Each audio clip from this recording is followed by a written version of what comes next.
think if you look at the raison d'être of Aston, what do we stand for? Yeah. Very simple. We aspire to make the most beautiful cars in the world. Now notice there it doesn't say aspire to make the most beautiful sports cars. So as long as our sports cars or our GT cars or our SUV cars or our sedans are the most beautiful that there is, it's okay for us. That's what defines Aston Martin. Salut la famille et bienvenue pour une nouvelle vidéo. Aujourd'hui on filme avec l'Aston Martin DBX qui est juste derrière moi là. Il y a Erwan que vous connaissez tous sûrement qui est en train de prendre des photos, donc lui va faire les photos pendant qu'on filme là avec la voiture. Alors on va la conduire aujourd'hui, donc je voulais juste vous donner un petit tour parce que si comme moi t'es un petit peu un geek et t'aimes voir tous les détails de l'intérieur, de l'extérieur quand c'est une nouvelle voiture comme celle-ci, on va faire ça d'abord et ensuite on va aller la conduire. Je vais vous donner mes impressions. Là on a déjà roulé toute la matinée avec, très impressionné par la voiture. Mais je vais vous parler d'un peu tous les petits détails. Donc commençons avec l'extérieur. Donc cette voiture en fait c'est le premier 4x4 de chez Aston Martin. Je comprends très bien pourquoi ils l'ont fait après avoir vu le succès du Lamborghini Urus récemment, mais aussi avant ça le Bentley Bentayga, le Porsche Cayenne. Juste pour vous donner un exemple, le Lamborghini Urus maintenant est plus de la moitié des ventes de Lamborghini. Donc financièrement, les 4x4 comme ça de luxe marchent extrêmement bien. Et du coup, Aston Martin ont décidé de se lancer là-dedans. Ça fait partie de toute une nouvelle relance un petit peu de la gamme Aston. Ils ont tout remis, modernisé, tout changé. Nouvelle DBS Superleggera, DB11, Vantage et beaucoup grâce à un partnership qu'ils ont fait maintenant avec Mercedes AMG. Ça va être un thème qui revient un petit peu, surtout au niveau du moteur, mais ça on va en parler plus pendant qu'on conduit. Alors déjà, premières impressions sur la voiture, c'est que c'est bel et bien une Aston Martin. Donc du coup, elle est très jolie. Erwan, c'est un grand fan aussi. J'adore. Ouais. Donc là, derrière, pour moi, ça fait vraiment, tu vois, la Vantage en mode 4x4. Je préfère l'arrière. Je sais pas, il y a des gens qui sont pas fans de ce petit genre aileron intégré qu'il y a là. Moi, j'aime bien. Et l'avant, je le trouve très joli aussi, mais moins impressionnant. Moins impressionnant que l'arrière. Il y a plusieurs gammes qui viennent. Donc, je crois que tu as 3 gammes différentes quand tu fais ta config sur la voiture. Et du coup, elles viennent tous avec des couleurs différentes, etc. Celle-ci est en bleu nuit. Ça se voit pas trop là, surtout sur la caméra, on dirait que c'est du noir. Là, on n'a pas la meilleure luminosité, il fait pas super beau ici. On est juste dans les hauteurs de Monaco. On a des jantes plus sportives sur celle-là. Et voilà, donc pendant qu'on parle des jantes, en fait, vite fait, un truc que je trouve assez intéressant, c'est que bien sûr c'est une 4 roues motrices, mais en général elle est tout le temps en propulsion. Et dès que ça commence à glisser un peu, c'est là qu'ils envoient un petit peu plus de puissance vers l'avant. Donc ça montre un petit peu le thème de cette voiture. C'est un 4x4, tu peux faire du off-road, tu peux même avoir, comment t'appelles ça, tu sais, le truc que tu utilises pour tirer derrière quand tu tires un caravane ou un truc comme ça. Ah, la boule d'attelage. La boule d'attelage. Ouais. Ok, voilà, tu peux en avoir un. Donc ça, c'est pratique. Pas tous les 4x4 de sport ont ça. Mais c'est quand même une Aston, donc c'est quand même typé très sportif aussi. Donc du coup, c'est pour ça que la plupart du temps, toute la puissance va vers l'arrière. Alors les phares, bien sûr, sont de la nouvelle génération d'Aston. Il y a cette grille qui est la plus grande grille dans l'histoire d'Aston Martin. Donc ouais, bon, c'est un peu logique vu que c'est la plus grande Aston Martin qu'ils ont faite. Très beau, t'as eu les LED là, mais à l'intérieur t'as aussi une entrée d'air. Donc il y a des détails assez stylés comme ça autour de la voiture. Là, des entrées d'air qui sont des vraies entrées d'air, c'est pas des trucs bloqués comme t'as sur les G-Brabus ou quelque chose comme ça. Là, frein non céramique sur celle-ci, avec les étriers noirs. Petite sortie d'air ici, justement, comme sur les voitures de sport, on voit, ça se fait de plus en plus, justement pour enlever l'air turbulent qui est entre la roue et la carrosserie de la voiture. Ça, pareil, très Aston, juste beaucoup plus grand que ça l'était avant. 4 portes, avec les poignées de porte Aston aussi, qui sont non seulement très jolies, mais aussi assez pratiques, parce que justement, ça veut dire que niveau aérodynamique, l'air passe sans être troublé au niveau de la poignée de porte. Et on a aussi les portes classiques Aston qui s'appellent les Swan Doors. donc qui ouvre à un petit angle. Justement, c'est classique Aston. Là, on le remarque moins que sur celle de sport, mais c'est toujours là. C'est aussi pratique si jamais tu te gares à côté d'un truc assez haut, hein, tu vois. Ça veut dire que ça s'ouvre un petit peu à l'angle. Je sais pas si tu arrives à le voir. Là, on le voit un petit peu. Donc voilà, bien sûr. Donc 5 portes officiellement, on appelle ça. Et les places arrière. Bon, vous pouvez voir l'intérieur aussi d'une couleur assez stylée. Il y a des gens, soit on adore, soit on déteste les intérieurs comme ça, un petit peu beige, je sais pas trop exactement le nom de la couleur. Beaucoup de place derrière. Ce qui est stylé aussi, c'est que tu as les sièges arrière chauffés standard sur les DBX. Après, tu as les options pour avoir, par exemple, les sièges avant ventilés, tout ça c'est en option. Mais standard, tu as les sièges chauffés avant-arrière.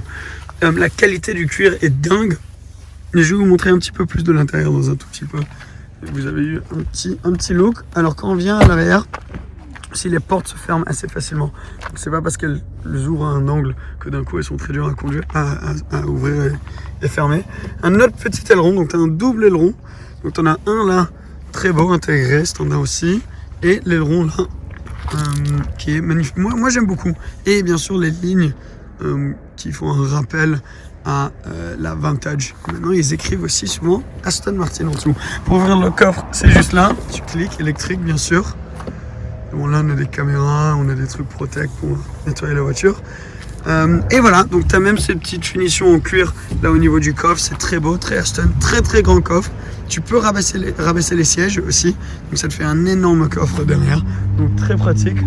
Un Ferrari SF90 qui passe là-bas. Très cool. Très cool. Il y en a un autre qui est passé tout à l'heure. Je crois même que c'était pas la même.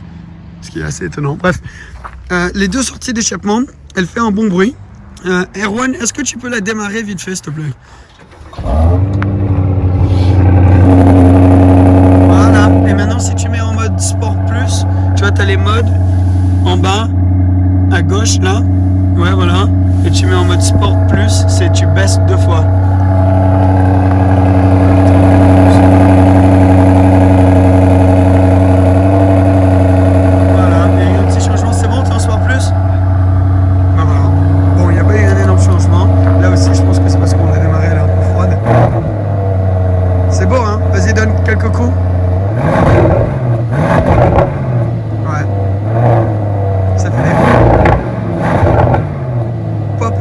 Qui sont vraiment pas mal aussi. Ok, c'est bon, merci. On ferme le coffre électrique. Je vais prendre ta place pour montrer l'intérieur. T'as vu, toi, tu peux nous montrer un petit peu la place qu'il y a à l'arrière? Ouais, mettre dedans. C'est même niveau confort. C'est ouf, hein. Regarde ça, la place que tu as au niveau des genoux. Là, tu peux ouvrir, on peut mettre 2-3 petits trucs là. Même une troisième personne. Ouais, troisième personne. Tu peux rabaisser les sièges aussi. Ça, c'est un petit écran qui s'allume. Justement pour faire la clim et tout à l'arrière, les sièges chauffés. Donc très beau.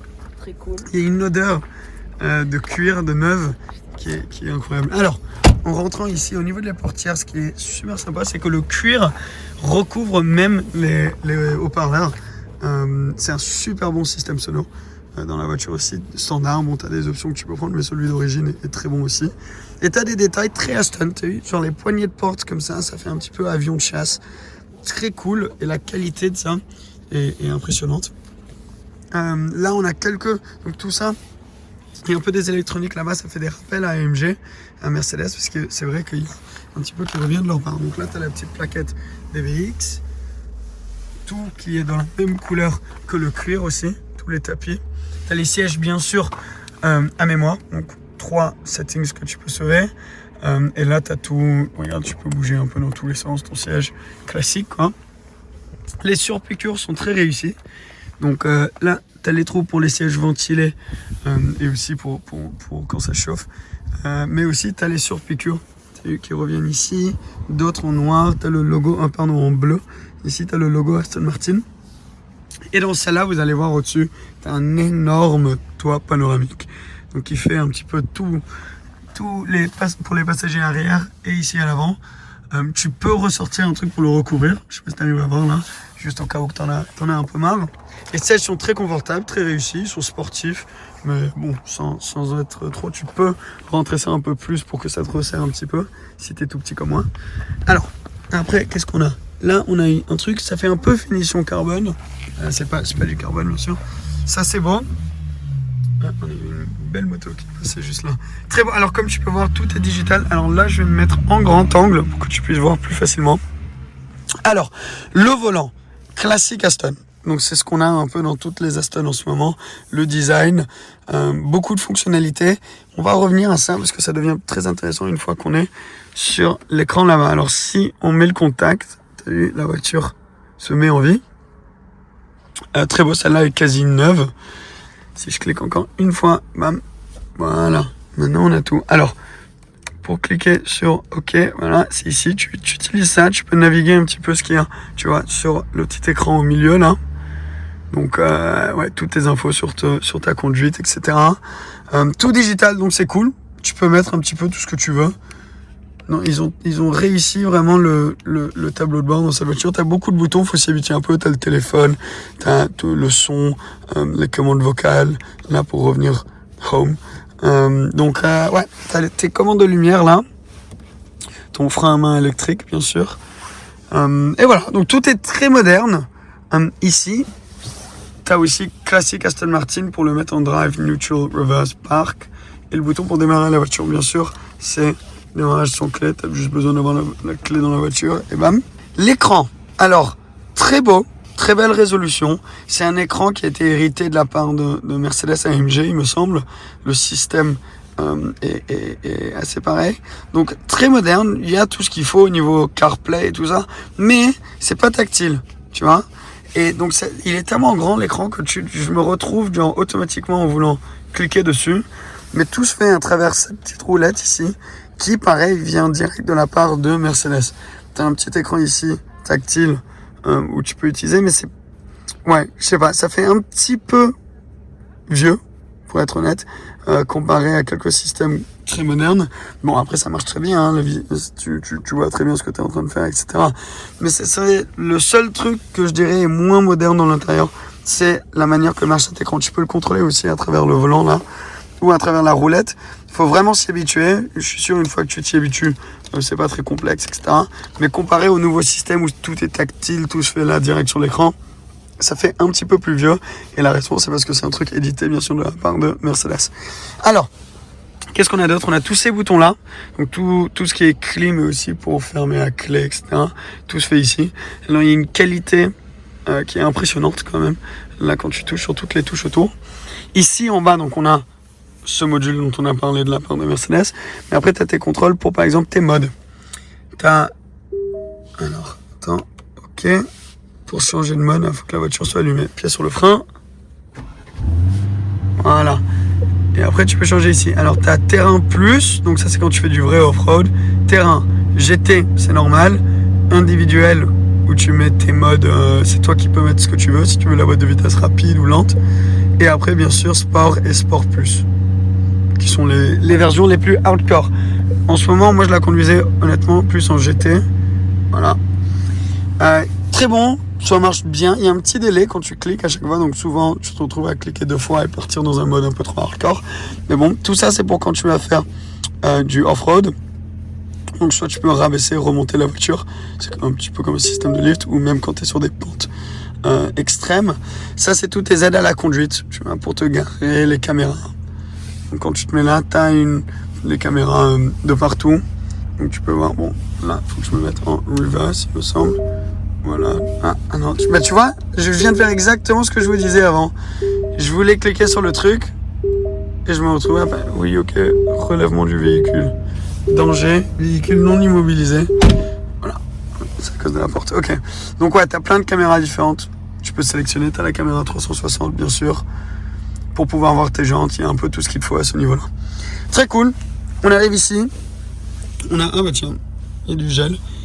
Donc, tu as tes portes gobelets que tu peux accéder si tu pousses ou tu tires ça en arrière.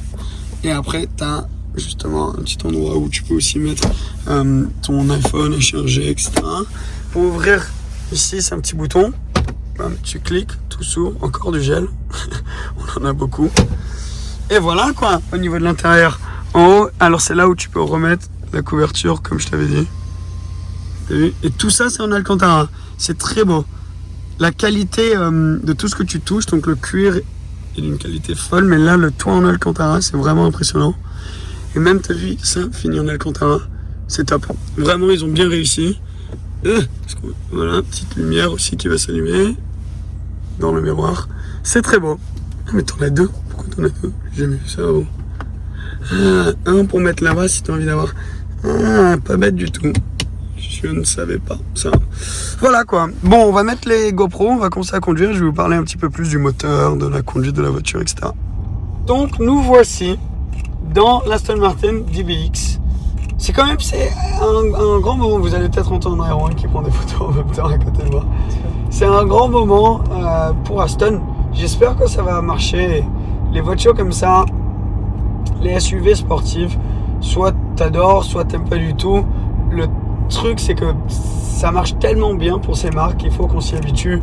C'est pas quelque chose qui va changer et je comprends parfaitement pourquoi ils le font eux. Et en tant que fan auto, je me dis ok, même si je suis pas nécessairement le plus grand fan de ce genre de voiture, ça donne l'opportunité aux marques d'avoir les budgets de créer des éditions spéciales, les voitures plus sportives et tout ça. Donc pour ça, j'aime bien le concept. Là, il fait pas particulièrement chaud dehors, il fait genre 8 degrés, un truc du genre. Mais à l'intérieur, j'ai mon volant chauffé, qui est une option. Mon siège chauffé aussi. Comme j'ai dit tout à l'heure, tu peux aussi avoir les sièges ventilés que celle-là a en option. Je suis très très bien et elle fait vraiment pas énormément de bruit quand tu es dans cette voiture. C'est très silencieux. Tout à l'heure, j'étais dans un tunnel, je voulais entendre le bruit de la voiture. Et j'ai vraiment dû baisser les vitres parce que sans baisser les vitres, j'entendais vraiment que dalle. Donc, quand tu es dedans, la visibilité est vraiment très très bonne. Alors, au niveau de la taille de la voiture, elle est grande. Ça se sent qu'elle est grande.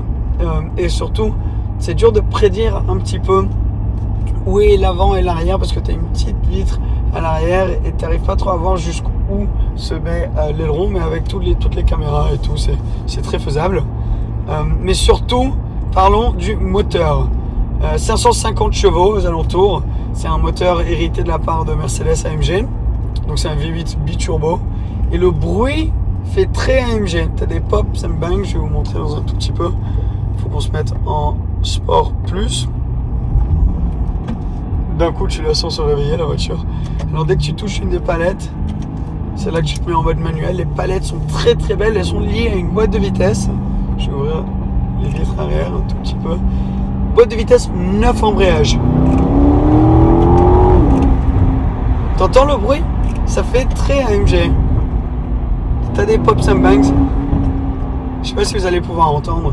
Bref, le bruit est beau. V8, bon bien sûr, c'est le téléphone de monsieur qui sonne. C'est un bruit un petit peu plus filtré, comme sur toutes les voitures modernes maintenant avec le nouveau filtre. On n'a pas trop le choix, mais quand même très beau, surtout pour un 4x4 de ce type. Le fait que ce soit un biturbo, ça veut dire que la consommation, pendant qu'elle n'est pas incroyable, est quand même pas aussi mauvaise que sur d'autres 4x4 sportifs. 550 chevaux, c'est beaucoup. Bon, c'est une voiture qui est très lourde, mais c'est sûr que elle est très rapide, ça se sent, et elle est très joueuse. Elle fait plus sportive que d'autres 4x4 de ce genre. Tu vois, le Classe G par exemple, que j'adore, mais le Classe G est rapide sans être particulièrement sportif, tandis que celle-ci, comme la plupart du temps la voiture est quand même en propulsion, avec toute la puissance qui va aux roues arrière, tu as ce caractère un petit peu plus sportif. Ce volant est très grand et aussi épais, comme tu retrouves sur des voitures de sport. Mais quand tu te mets en mode sport plus, le tableau de bord devient tout rouge. Tu as quand même le bruit. Donc comme on avait dit, les tours minutes se mettent un petit peu plus haut quand tu es en mode sport plus. Donc même quand tu es à l'arrêt comme ça, tu as ce petit bruit derrière toi. Et cet intérieur, avec le toit panoramique, est très... t'as l'impression de pas trop être coincé dans une voiture, pas trop claustrophobe là-dedans. Et ça, j'aime beaucoup. Donc, elle part quand même d'un coup dès que tu accélères. En sport plus, elle est hyper réactive.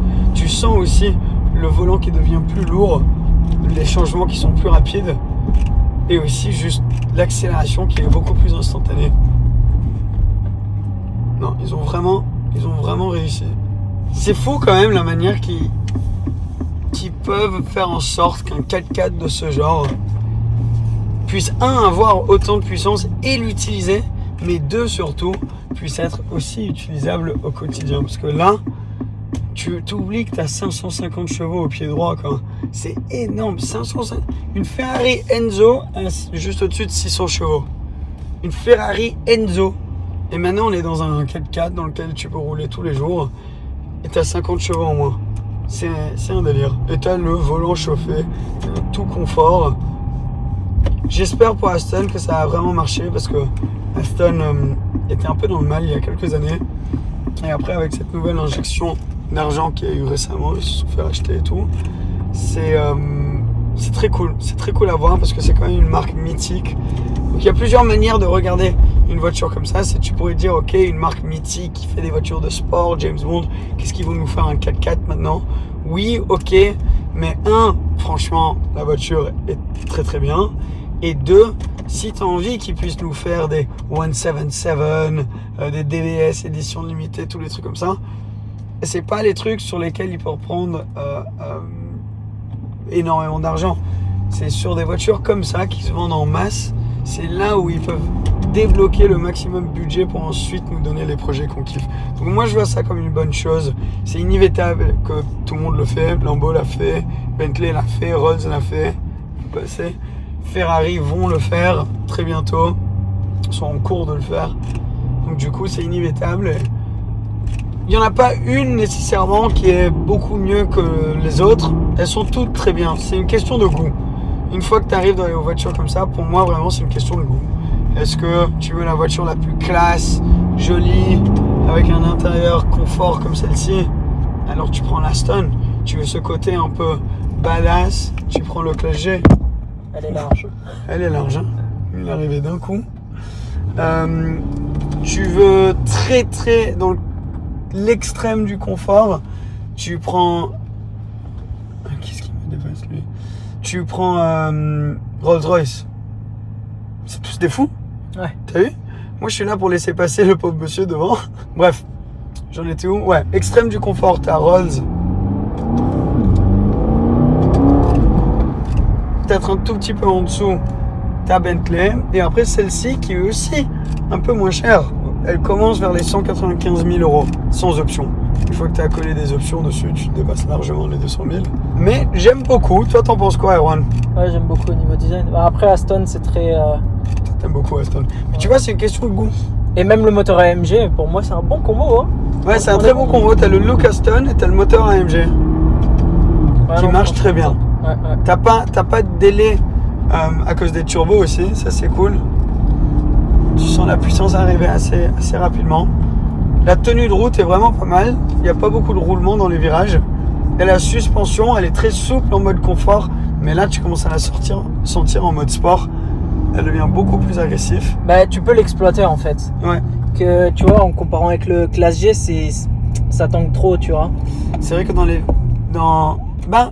les virages, ça tanguait pas énormément. Le Classe G, c'était à l'accélération qu'elle. Ouais, c'est ça en fait. C'est très souple. Que là, c'est rigide. Tu restes quand même dans un truc assez contrôlable. Mais boîte de vitesse 9 vitesses. T'imagines?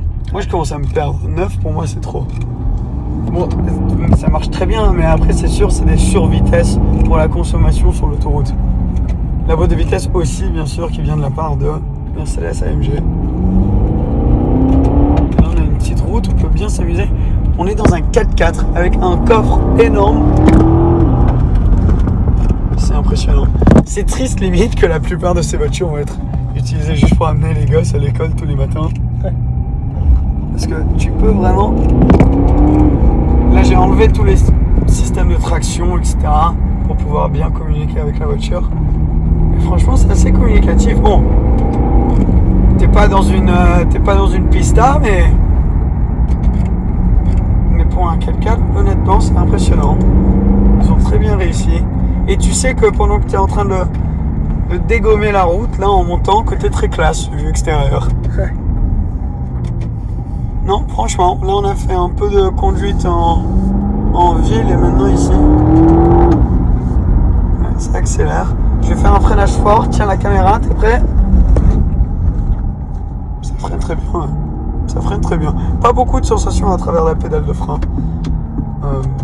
Pour y en avoir plus, mais sur une voiture de ce genre, c'est difficile d'avoir un freinage hyper communicatif. Très très cool. Bon, je pense qu'on va finir la vidéo là. J'espère que vous avez aimé. Dites-moi si vous aimez ce genre de vidéo. Moi, à la base, je suis un geek qui kiffe les voitures. Donc, de faire les tours et vous montrer tous les détails et ensuite conduire et avoir un petit peu les premières impressions comme ça, c'est ce que j'aime beaucoup. Donc, merci énormément à Aston Martin Monaco qui m'ont prêté cette voiture. J'espère que vous avez aimé la vidéo. Et jetez un coup d'œil, on vous mettra leur Instagram en dessous. Très très belle config. Et l'Aston Martin DBX, très belle voiture. Franchement, j'aime bien. Merci beaucoup la famille d'avoir regardé cette vidéo. À très très bientôt. Abonne-toi si tu ne l'es pas encore. Merci. Bye bye.